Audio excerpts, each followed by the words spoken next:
In this video, we're going to talk about restoring headlights. Now this is part one of two videos I'm making. In this video specifically, I'm not going to show you how to actually perform the detail and how to actually step by step how to restore headlights.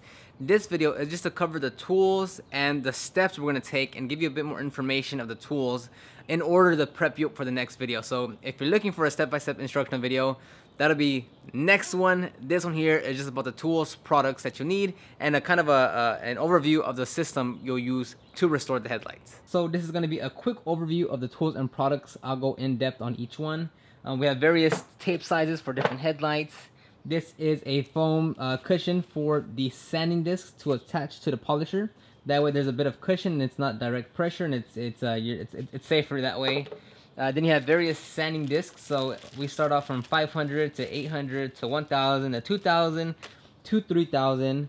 Then we have various towels here to wipe off the residue. An apron always comes in handy so you don't get all that the sling on you. Gloves are definitely optional, as is the apron, but I definitely love using gloves. Next is we have the 3-inch random orbital buffer from Grit's Garage, which obviously this is a 3-inch too, so it works out great. So are those discs. And then if you don't have a water source, you can always just use 2 bottles of water or 1 bottle with water to rinse down the residue. So do you absolutely need to sand down the headlights with sandpaper? Technically, no. I mean, there's those kits that you can find at your local auto parts store. You could essentially just maybe compound the headlights and make it look a bit better. Nowhere near like new or that much better, but you can't make it look better than the original condition. But yes, if you do want professional, like new condition headlights after restoring them, then sanding them down is definitely the way to go, because what you're shaving off on the headlight is basically the deteriorated clear coat that's on the headlight. So just like the paint, your headlights also have clear coat, but because it's plastic, it's not as strong, and the sun just kind of beats on it, including the sun and the headlights always beaming through the back of it. The clear coat deteriorates a lot quicker, and all that haziness, fogginess that you see is actually on the outside, and you can remove all that by sanding it down. Now there is this misconception or myth that it's coming from inside the housing lens, and that could be true. Maybe there's a seal that opened up on the lens and now air is seeping through, which is causing fogginess from the inside. But more likely than not, it's your headlights. The UV has faded away, it's turning yellow, and you need to remove that. Now as far as what sanding paper to choose, I'm using the 3M Trizac sanding discs, obviously in the 3-inch size. There's various grit sizes, grit providers, sanding paper providers that you can choose from. Just recently, 3M had canceled their sanding disc line, so unfortunately, you can no longer buy any from Meguiar's, as far as to my knowledge. But there are quite a bit of sanding providers out there. I highly recommend the ones I'm using, the 3M. They're great quality. They are a bit on the expensive side. So if you're doing this as a professional, as a business, I definitely recommend them. But maybe if you're just gonna restore your headlights, then you can get away with some of maybe those single sheets that you'll find at your local auto parts store. Now, if you don't know anything about sanding discs, sanding paper, and how different grit levels work, then basically there's coarse and then there's fine. Coarse means it's very gritty, it's aggressive, and it's gonna scratch a lot. So when you're doing headlight restoration, you're gonna start off with something on the coarse end, or something that's not so fine, because you need something to scratch away at the headlight and remove that old UV coating. So let's say you have a really bad headlight lens and you start off with 2000, which is very fine.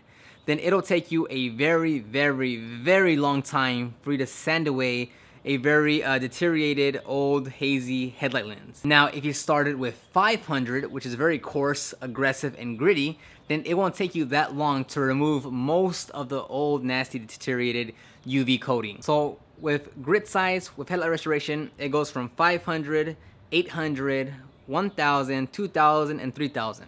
500 is coarse. You're gonna work your way up until you get to fine. And essentially you're scratching away the UV coating, and you're scratching yourself back to clarity. So 500 is going to remove most of the gunk from the headlight. 800 is going to remove some of the deteriorated coating, but mostly it's gonna refine the 500 scratches. Then the 800, you have to go up to 1000, and the 1000 will scratch off just a bit of the headlight UV coating, but it'll just refine more of the 800. Then you go from 1000 to 2000, and 2000 is gonna refine the 1000 scratches, and you go from 2000 to 3000, and 3000 is refining the 2000 scratches.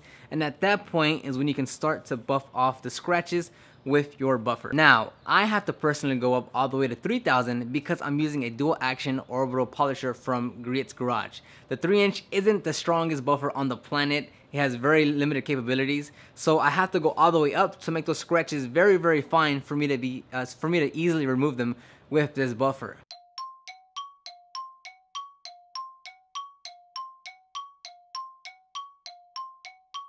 Now for the 3-inch polisher, when you're going to actually buff and polish, you will need 2 types of pad, 1 cutting pad and 1 polishing pad.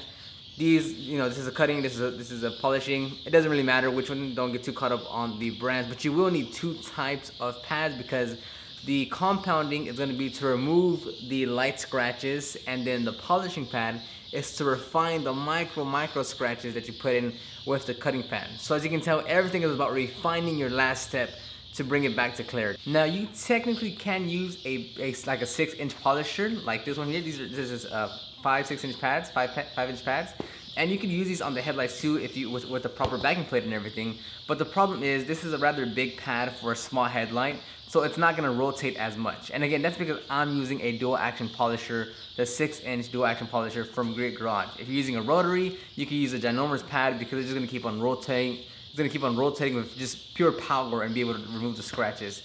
With the dual action, it'll kind of bog down a little bit if it's not completely flat. So that's why I use a smaller polisher, because it fits perfectly on the headlights. If you're using a rotary, you can basically just go at it as much as you want because it's such a strong machine and it'll keep on rotating no matter what. Now be careful because you can create too much heat on the headlights with the rotary, and if you're using something like a wool pad, you can burn through the headlight lens. It is plastic and that's very, very hard to fix. So definitely be careful if you are using a rotary. Don't create too much heat because you will damage the headlight. Now once you're done with the headlight restoration, you have 2 options for protection. You have your traditional wax or sealant that can give you maybe 3 or so months of protection. It just really depends on how you store your vehicle. If it's always outside in direct sun, you never garage it, it's it's in pure sun when you're at work, it's in pure sun when you're at home. So that'll really deteriorate the protection that you put on it. Now the second option, which is a much more durable option, is going something with a coating. And there's plenty of coatings on the market. There's dozens and dozens of them, so I'm not going to give you any specific names, but there are coatings that can last maybe a year and a half, 2 years, depending how you store your vehicle. Now you can use a wax or a sealant and have a very long time protection if you store it every day. If when you go to work, it's in a garage and it's not getting beat down by the sun. So it's also going to depend on how you store them. But if you just restore them and don't put any type of protection, and you leave your car outside most of the time, then it'll only take a couple months until they're back to that fogginess. So you really have to look into what type of protection you want, how you store your vehicle, and then make a choice on which direction you want to go. Now, if you had a rotary polisher, you would definitely not have to go all the way up to 3000. You can essentially maybe stop around 1000, 1500, and most definitely 2000. So there's a push and play here. If you have a somewhat weak machine like I do, then you will have to go up all the way to 3000 to something fine. But if you have a really strong machine that has basically any rotary, then you could essentially stop at a much lower grit size, which saves you a lot of time. So how do you determine which grit size to start with? Number 1, experience. If you have it, if you've done multiple headlights, you kind of know where to gauge, where to start. The other way is simply by starting with some grit level, and then once you've completely sanded the entire headlight, you'll inspect it and see if there's still scratches, deep scratches in the headlights. But most of the time you can start off with anywhere between 500 to 800 and then work your way up, and you'll have crystal clear or almost crystal clear headlights. So what we're gonna do is tape the edges and put multiple strips of tape on each side. That way, because if you just put 1 strip of tape on one edge, the sandpaper is going to go through it. But if you put 2 or 3 strips of tape on one side, then you're much more guaranteed to not go through the paint, well, not go through the tape and not harm the paint. And just like when you're doing paint correction, sometimes you're not gonna get all the scratches out. Maybe there's some that are just too deep, something hit it, something brushed up against it that just gouged it, and you have to go very, very aggressive with the sanding to get it out. That's absolutely fine. Again, if this is you doing it as a business, you've got to explain it to the customer and, you know, just tell them, look, these are 3 years old, 5 years old, 10 years old. That's just the nature of the time and how long you've been having them. Some are just not gonna come out. They're gonna be understanding, they should be understanding, and you need to clarify that well in advance to kind of, you know, just keep you on the safe side with the results that you're gonna get. Now, they will come out a lot better, almost crystal clear, but there's gonna be a few scratches in there. That's absolutely fine. And that wraps it up for this video. Again, it was just to show you the tools, products, how to use them, why, what system, because now in the next video, I don't have to talk as much about that. I can just reference you back to this video, and then I can move a bit quicker with the process on the headlights video. So this was just the tools and products. Next video will show you how to actually do the headlight restoration step by step by step. So leave a comment down below, like this video, check the description box down below if you do want to start or grow your own car detailing business, and I'll see you on the next video.